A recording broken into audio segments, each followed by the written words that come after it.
Hello and welcome! I am Zerbraxi, and welcome to part 2 of my Metroid recap in preparation for Metroid Dread. Today I have something very special, actually. We have an illegal game. But I can't be having anybody, be sharing this around and uploading this to the internet. It is illegal, by the way. Crap!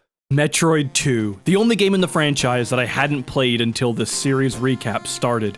I had known of its existence for quite some time, but for some reason or another, I never once tried to secure a copy or even emulate it. After playing Super Metroid, the idea of returning to the Game Boy in all of its vomit green glory just never stood out as a good idea. The grindy gameplay loop that everyone seemed to describe felt so antithetical to the Metroid franchise that I had fallen in love with. To say I wasn't interested would be an understatement, and I'd continue to avoid Metroid 2 furthermore. That is, until August 7th, 2016. Reports everywhere about a Metroid 2 fan game being shut down started to appear, so obviously since Nintendo was trying to shut down the project, I had to go see what it was all about. Everything that I had seen looked so impressive. Graphics that were clearly inspired by Zero Mission and Super Metroid. Every video of the game was running at a buttery smooth 60 FPS, but I just couldn't get that original idea of grindy gameplay out of my head. My initial impressions of Metroid 2 were still lingering in the back of my mind, and I just couldn't shake it.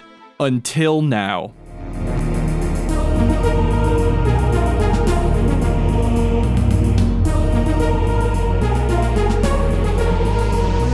When I was originally mapping out my playthrough of the franchise, I was stuck with a couple choices to make.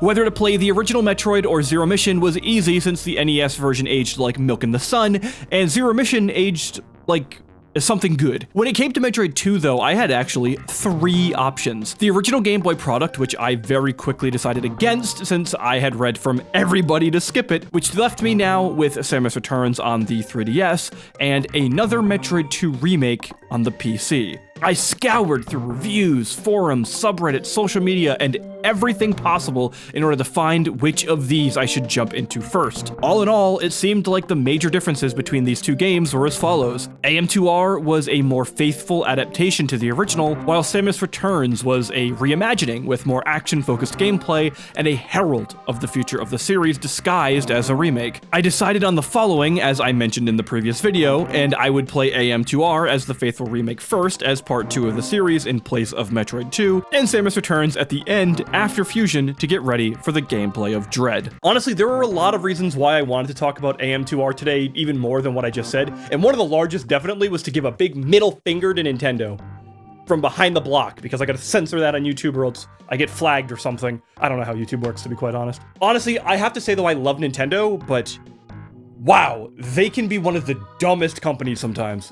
I mean, Shigeru Miyamoto once said Star Fox Zero was the most underrated game on the Wii U. Really? It's practically impossible to discuss AM2R without at least tapping into the larger discussion of fan-made projects and their place in the video game ecosystem. When Nintendo sent a cease and desist to the creator of AM2R, it became a rallying cry of the internet to spread this game to as many places as possible. Once something is on the internet, there isn't a legal action in the world strong enough to erase the existence of that offending file. It is important to note that despite the fan outcry of AM2R's situation, yes, Nintendo is 100% in the legal right to take this action. This is where many would have the conversation end, but that would be really short-sighted. While Nintendo is capable and legally in the right for their decision, they, and gaming as a whole, could reap far greater rewards if path number 2 was taken. Embrace the project. AM2R had loads of buzz behind it for years and years, so there's no way Nintendo didn't hear about it earlier. What if Nintendo allowed the project to continue, but it was only available on their platform, and Nintendo received a publishing levels cut? What if Nintendo hired the developer to work on a similar project? To some, these seem like very obvious options that Nintendo should have taken, and others might be a bit skeptical, but consider this. Is there a precedent set for a company to allow a fan project to run wild while being locked to their platform and storefront? Why yes, I'm glad I asked, hypothetically. Welcome Black Mesa, a fan-made Half-Life remake. My first time playing this was by downloading it off some random website that I don't remember, and I played what the game had done at that point, and I left it in order to come back later. Well, that later ended up being me stumbling upon Black Mesa on Steam. Now a fully supported Valve remake of Half-Life on their own storefront for both the creators and Valve to profit. How about hiring the AM2 creator to work for Nintendo on similar projects? Some might point out that Nintendo having Samus Returns in the works ruins this idea, but seriously? Does it? Would someone seriously argue that AM2R and Samus Returns can't coexist in the same ecosystem? They're so radically different in so many ways that I don't think I could seriously make the claim that only one can exist and not the other. Let's also not forget about the obvious example of a company hiring a fan mod creator by embracing the projects, Christian Whitehead. He spent many years making Sonic fan games, only to be eventually hired by Sega themselves to develop and deliver Sonic Mania, arguably the best 2D Sonic game, and quite possibly the best Sonic game in general. The point here is that simply killing these projects is really silly, since there's plenty of better ways to make more money, hire new talent, and deliver more games. It's quite literally a win-win-win for everybody. So whatever happened to Milton Guasti, the creator of AM2R? Because honestly, it'd be a real shame for Nintendo if some other company jumped in, say, maybe named Moon Studios, happened to come in and hire the guy and then hire him as a designer for a Metroidvania, a genre that directly competes with the Metroid franchise. It'd be a real shame if perhaps they made a Metroidvania themselves that was critically acclaimed and really successful, and happened to be named already in the Will of the Wisps. That would be a really unfortunate case for Nintendo. And in this completely hypothetical, very specific scenario, Ori and the Will of the Wisps would be a massive success, considered a masterpiece by many, and Nintendo would have nothing out of it. That would be really stupid of them, wouldn't it? Oh, and Xbox would have just made millions. Darn. So let's go ahead and jump into AM2R here. Here's the premise. After discovering the power of the Metroids from Zero Mission, the Galactic Federation decides the Metroids are too powerful and need to be exterminated. Samus is sent to planet SR-388, the Metroid's homeworld, to commit genocide on this alien species. Can we for just a moment acknowledge how unlike Nintendo the setup is? The same company that brought you Mario, Wind Waker, Pikmin, and Kirby are also asking you to show up to an alien species' home and exterminate their entire existence. Oh, classic Nintendo. When you land on SR-388, the environment is so calm and Earth-like. The music is chill, and it's clearly intending to set the stage that there's no threat yet. But if I can interject here for just a moment, and of course I can, it's my video, who's gonna stop me? Me? This calming and more natural tone just makes this whole mission feel that much worse. Picture yourself being told to genocide an alien race because they're too dangerous, and you show up to the planet and it's a lush, beautiful, and relaxing ecosystem. I'm not sure if this was the intention of Metroid 2, but this level of subtext is true to the series, and I do think that even these first moments of gameplay, we and Samus, we should start debating about whether or not wiping out these creatures that we're afraid of is the right call here. Random little note, but I do really enjoy how AM2R lets you set your control scheme to match games like Zero Mission or Super Metroid, by the way. I tied my scheme to Super since I knew I'd be playing it next, and it's a small touch that allowed my playthrough of the series to be that much smoother. Thank you so much. Very early on, you'll encounter your first Metroid, and they look a little bit different than what we saw in the previous game. This thing isn't really a challenge, all it really does is kind of nudge at you, but this encounter sets up a whole lot of what Metroid 2 and AM2R by extension are gonna be all about. The first battle sets the stage of player expectation, and the gameplay loop is set out before you immediately. Let's break this down a bit. Yes, we're about to overanalyze something else, because welcome to my videos where I spend about 10% of the time talking about the actual game, 80% talking far too much about far too little, and about 10% of my jokes landing. Honestly, if you like it, then hit the subscribe button and lie to me that you want more. I know you don't, but it's the least you can do is trick me. The core loop of Metroid 2 will be the following. Find Metroids out in the world and take them on. After killing them, you'll be updated about how many still remain in the area via a counter. Once you've eradicated all of them in the area, then the lava will lower and you can explore deeper. Why this happens? Absolutely no idea, but it happens and you're gonna have to live with that. Find upgrades along the way in order to get to the next Metroids, rinse, repeat, until Operation Genocide Our Detractors is complete. As for Metroid murder, there is going to be a lot of that in this game. There's a total of 50 5 Metroid encounters in AM2R. This leads to one of the biggest strengths and probably the largest weakness of the game. The Metroid encounters slowly develop as you explore further and further. The base form Metroids, the Alpha Metroids, start only by trying to ram you and dodge as you try to shoot their belly with missiles. Missiles are pretty much the only thing that's going to hurt these creatures, which keeps true to the power of the Metroids that we saw in Zero Mission earlier, and will continue to see across the entire series. However, the more Alpha Metroids you kill, you'll start to notice something interesting. These creatures start to evolve and adapt.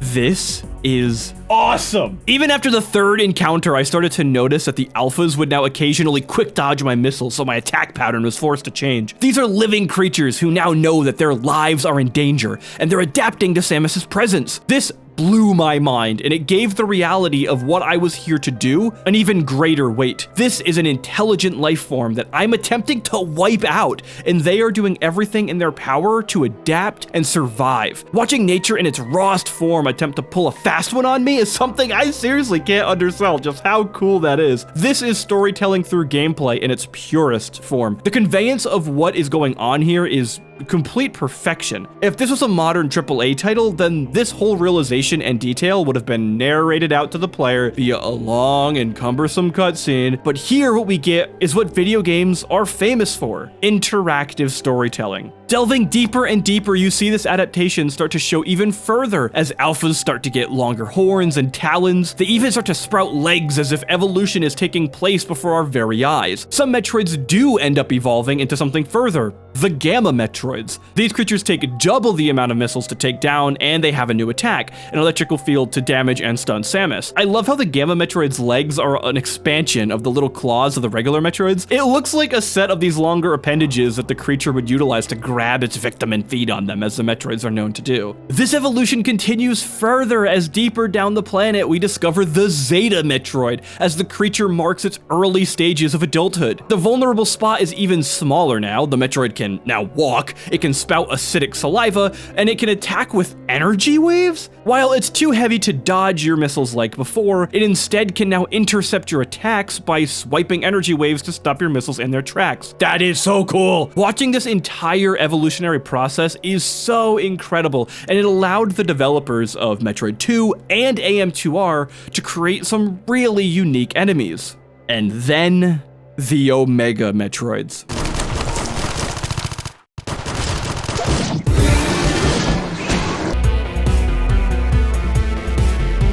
These things are terrifying. I'm breaking the fourth wall for a moment to acknowledge the other Metroid games that we've yet to cover for a second, but these encounters are the most fun and genuinely the most horrifying Metroid encounters in the entire series for me. Omega Metroids are the Zetas on steroids. Their puny acid breath is now a flamethrower. The slashes are far more deadly, and now this sucker jumps. He can bend his knees and propel upward, guys. The sheer weight of these beasts shake the ground and will damage you if you're standing on the floor when it lands. Besting an Omega Metroid in AM2R is such a high, and while there are less than a handful of them in the game, I craved more of them, while also being legitimately terrified every time I realized what I was walking into. To be meta once more, there's also something super interesting about the Omega Metroids in AM2R. These creatures utilized a combined moveset of their original Metroid 2 introduction and the Metroid Fusion Omega Metroids. Since Fusion is Metroid 4,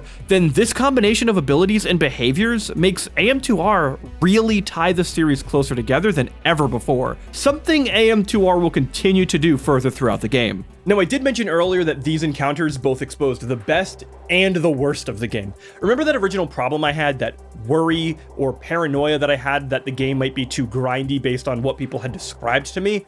Well, it was far worse than I ever thought. 55 encounters against Metroids just over and over again. And I get it. I really do. They want you to feel like you're genuinely diving into a planet and murdering every single individual creature. But I already did this over and over again. When I hit the next layer of the game and then suddenly they would be like, hey, by the way, kill another 10 Metroids. And it's like, oh, that's fantastic. I only killed 40 so far. Why not do it again? Oh, and the variety? No, there's like very little actual variety. 4 different Metroids. can't do the hands thing apparently because I'm that annoyed by it. And it will always blow my mind is that they figured out a way to take Metroid and grind, two things that should never coexist, and mash them into one game. I don't know why. Remember that thing about Nintendo being stupid sometimes? Oh, and the Omega Metroids, the really fun encounters, there's 4 of them. 4 out of 55 encounters. 7% of the encounters are a blast, and the rest just feel like mini-bosses at best. The Alpha and Gamma Metroids just kind of feel like tankier normal mobs. This is not what Metroid is. Grinding should never exist in a Metroid title. Castlevania Symphony of the Night coined the phrase Metroidvania by tying RPG elements to the Metroid exploration formula. While this game is amazing in so many ways, it is grindy. It is the worst part of Metroidvania and something that the formula would iterate upon across several decades. I referred to Hollow Knight in the last video as a Metroidvania, and across the community, it is classified as such. But it's not a Metroidvania. It's a Metroid-inspired game, not a Metroidvania. The Angry Video Game Nerd once famously stated that Symphony of the Night changed the Castlevania series from being one where your skill rules your success to a series where statistics and numbers designate your progress. This isn't necessarily a bad thing, but it isn't Metroid. Hollow Knight is a Metroid game. Ori and the Will of the Wisps is a Metroid game. Castlevania Dawn of Sorrows is a Metroidvania. I'm not trying to nitpick the term of the genre, though I will make a video about that one day, I'm sure, but it's because AM2R doesn't feel like a Metroid game half the time, but it also isn't a Metroidvania. AM2R is grindy, without a reward for your grind other than narrative progress. A good Metroidvania follows that same philosophy, but you'd also be unlocking new tools, higher stats, leveling up, something more along the way. AM2R is in limbo between Metroid and Metroidvania, and overall, it's not a good thing. Let me be clear, the issues that I have vocalized thus far are strictly in terms of combat design around the core gameplay loop of killing the Metroids. This is clearly a problem with Metroid 2 specifically. AM2R has done so much to make these encounters better than their originals, and AM2R should be praised for taking an incredibly flawed element and enhancing upon it so well. Unfortunately though, it kinda doesn't matter too much in the end. The loop is broken, repetitive, and easily the least interesting element of the entire game, despite being the absolute core of the experience. Thankfully, everything else in the game is pretty incredible, which is a really good thing because I've already spent over a page of the script complaining about one aspect of the game that I really don't like, and if there was too much more, this would be a very long video and easily the largest I've ever made, and I don't know who really wants to listen to me for that long. I don't. Exploration of AM2R is very much a downward drill into the heart of SR388. As you kill more Metroids and the lava slowly lowers, you'll be able to explore more and more of the planet. SR388 separates itself from Zebes from Zero Mission quite a bit though. Zebes has very tight corridors with a super claustrophobic atmosphere, while SR388 has tunnels of its own, but these branching paths lead to vast open areas that are massive in scale compared to anything else the 2D Metroid series has ever touched thus far. Sometimes it would take me almost 30 minutes to explore just one section of the map because this room was so huge that I knew there was going to be a plethora of places that unique secrets could be housed away in. Exploration is a critical component of every Metroid game, but AM2R pushes this further than any other title by introducing the Spider Ball as your second upgrade. Being able to stick to surfaces immediately lets your imagination run wild about where an upgrade might be hidden. Every time I entered one of these monolithic rooms, I'd immediately stick to a wall and make my way up to the ceiling to explore every square inch of the map. In many other titles in the series, you might see something in a place that maybe you can't go yet, but by having the Spider Ball so soon, there kind of appears to be no limit right out of the gate. What's over there? How about up there? Well, let me just Spider Ball real quick and... oh. Okay, so maybe I won't be quick about it, but give me like 25 minutes and I'll get to the top. While I know the goal of the game, there's still this hands-off direction that I mentioned in the previous video. I don't really ever know where I'm going, and I'm never really feeling like I'm heading the right way, but there's always something to do everywhere I stumble. My time in AM2R was constantly coming upon something, seeing if I could explore it a little further, being rewarded for that exploration by getting several upgrades and killing a couple Metroids, only to pop back out right where I started, and I would then continue my aimless exploration exploration to rinse and repeat. It actually worked out surprisingly well, and this esoteric design helped paint the atmosphere of an unexplored alien planet. Samus doesn't know anything about this area, and neither do I, and AM2R helps project that reality rather effectively. Metroid Prime started to introduce some large-scale areas, but I never really felt like the trilogy ever took it far enough. Sprawling, expansive set pieces are something that I have been wanting from a Metroid game for a long time, and it's ironic that a fan project of all things was the first to properly deliver that feeling to me. This change in design also helps shake the pace up in regards to the series as a whole. It helps keep AM2R in its own camp while also being a true Metroid experience. While Super Metroid was clearly intending to completely usurp and take a full step above ahead of the original Metroid, Infusion is, well, it's known for its unique approach, focusing more on narrative. AM2R's level design really helps set it apart from its brothers and sisters, while executing on its own elements so well. In my Zero Mission review, I so eloquently stated, and I quote here, "The bosses suck." Well, in my AM2R video, I'm about to say that, and I quote again here, "The bosses don't suck." Well, let's see if I actually say that. Let's put some money in it. I'm gonna put my money on suck. I'm a pro-suck kind of guy. The bosses don't suck. How did past me know I was going to say that? Well, the world isn't quite ready for four-dimensional technology known as foreshadowing. Zero Mission has really dropped the morph ball with its boss design, but AM2R is here to show the world how incredible some 2D Metroid bosses can really be. Shortly after you get the gravity suit, you fight this giant worm creature in the water as he bolts from tunnel to tunnel across the screen. It's nothing too impressive, but it's fun nonetheless, and is better than pretty much any of the Zero Mission encounters. Also, hold up. Is this worm Ceres from Metroid Fusion?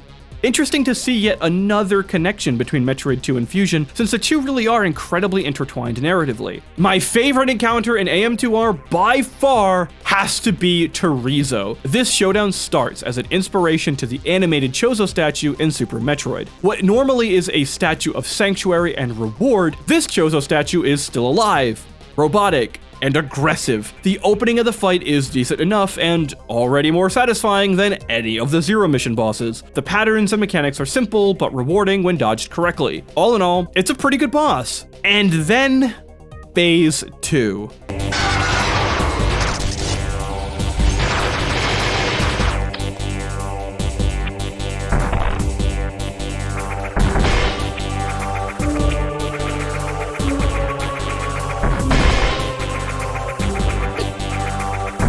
This final phase takes place completely in the air while spikes have formed on the ground, forcing you to utilize your newfound space jump. This boss sprouts its wings and takes full advantage of the entire scope of this room. Several mechanics are added on top of this encounter, and you will feel like such a badass throughout this whole battle. Constantly flipping in the air back and forth, dodging attacks, collecting resources, all while still trying to shoot off these missiles and attacks into him, creates a feeling of tension that I hadn't felt in a while, since there's no time to breathe, no time to stop, and if I stop what I'm doing, then I'm gonna land in the spikes and die, so I'm forced back into the sky to play in his own turf. In my Zero Mission review, I specifically complained about how the Ridley fight was nothing but a missile spam fest, how his skirmish failed to utilize the room, and how his potential mechanics as a dragon were super underutilized. Hey, imagine my surprise getting to this boss fight one game later, and every complaint that I had about Ridley is immediately remedied in this one single boss. Oh, and of course Milton and the team had to throw in some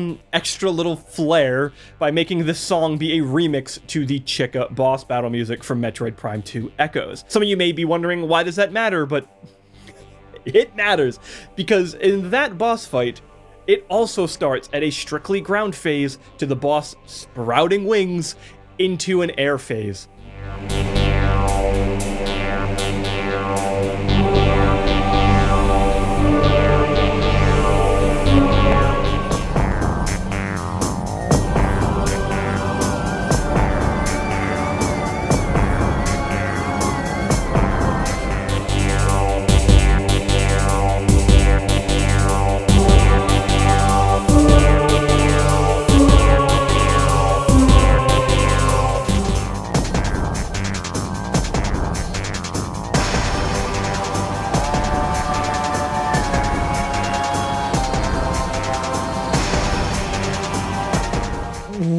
levels of detail and love that something only fans can really reproduce, and I spent the entire boss fight listening to that track with this stupid smile on my face, and I'm still smiling because of how cool that is, how wholesome and heartfelt that really is as a tribute of love to this game.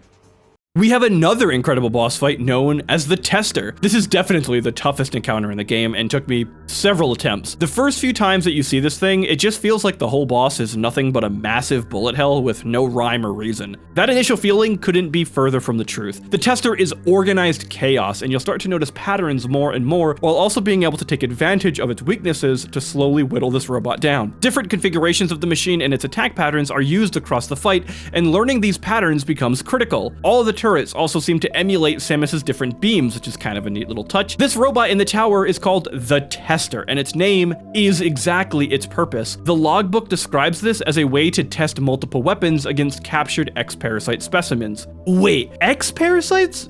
You mean like from Metroid Fusion? You know, I've read a lot online about people claiming that AM2R trying to connect itself to Fusion is nothing but extra fan service, but I don't think so.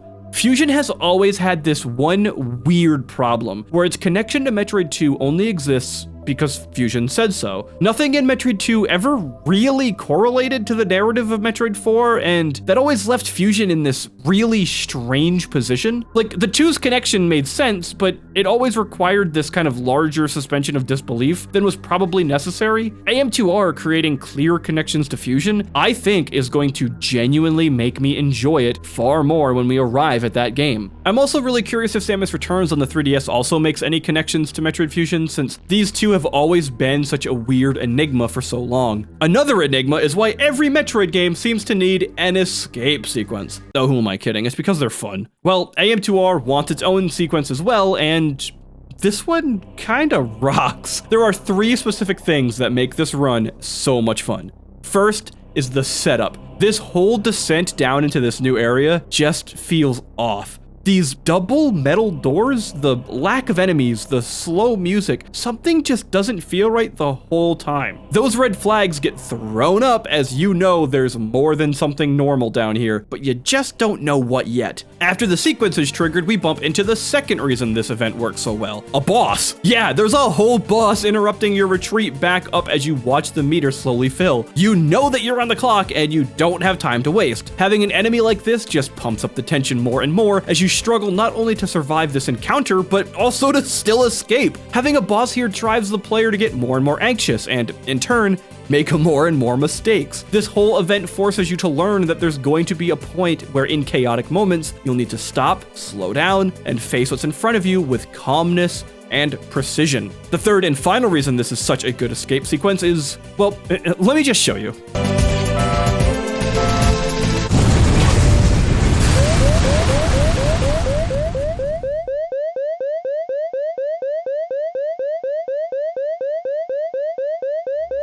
Yeah, you fail. How cool of a twist is that? Unfortunately, there's a save station like 10 seconds away, and you immediately heal yourself back up and act like nothing ever happened. Oh, it was so close.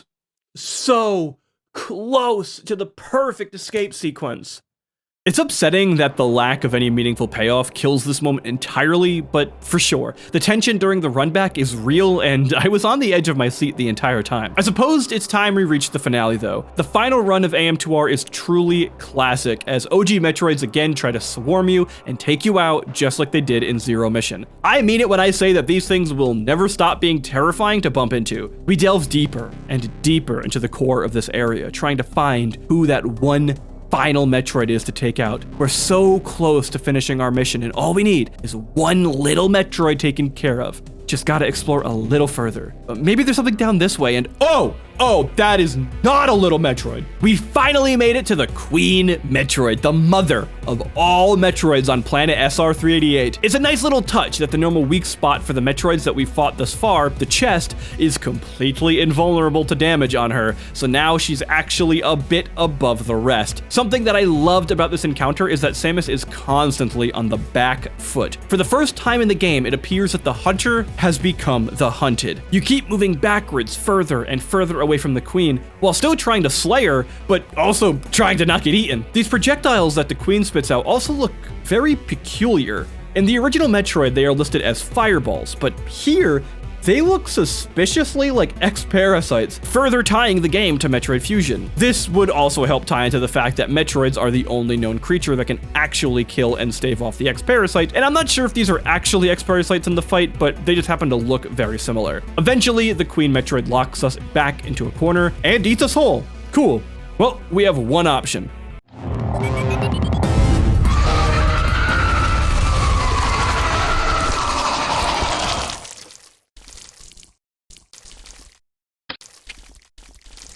Nice. It's finally over. Our counter says 0, and our adventure is finally done. All in all, I really enjoyed AM2R, and it's something that I would totally... What the heck is that?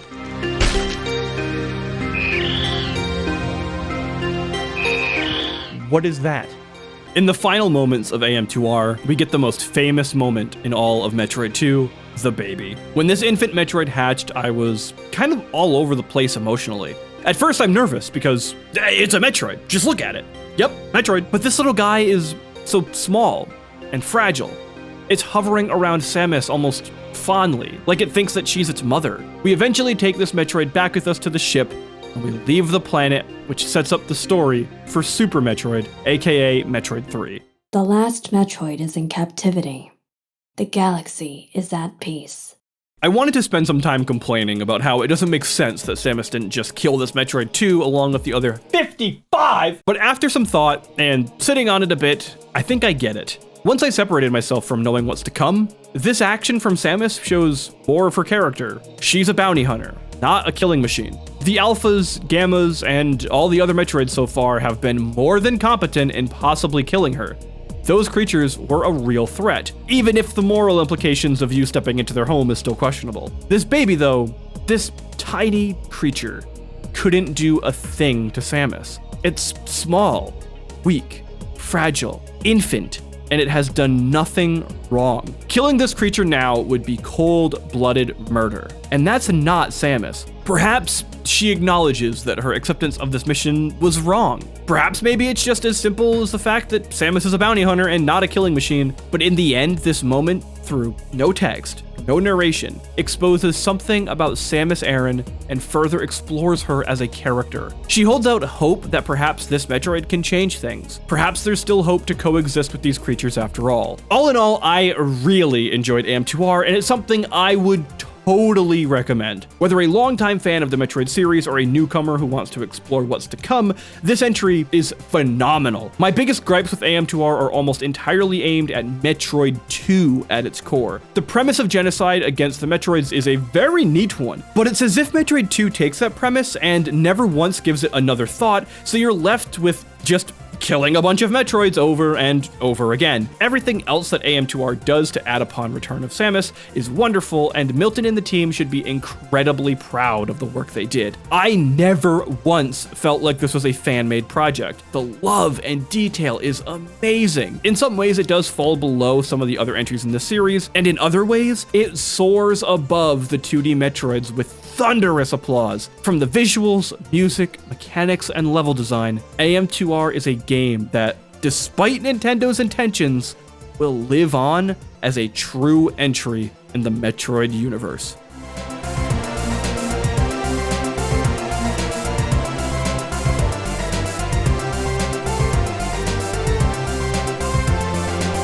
I am so glad that I got to play AM2R, and it's by far my favorite fan game to date. And it's kind of funny, I'm actually finishing up another fan game right now for the next video, so if you like Pokemon and Chernobyl, be sure to stick around for that one. I have a very special video for you. If you somehow made it this far and you haven't already, please, I know it's annoying, but all the YouTube stuff of hitting the like and the subscribe button for a channel as small as I am, and for someone who's transitioning content, that means a lot to me, so I really appreciate it. Getting into variety, I know, is going to basically sabotage my channel, and I've accepted that, but it's something that I love, and I hope that you all enjoy that ride with me. If you also want to follow me in some other socials, I have a Twitter you can follow where I spout my random nonsense about video games, because That's just what I do. I also have a Twitch account, which I will be starting streaming again soon. So if you want to watch me play through the games that I review and interact with you and have some fun time messing with me in the chat and in the game, please follow that below as well. And I have a Discord, so come hang out. It's more than just me. It's plenty of other creators who stream tons of different games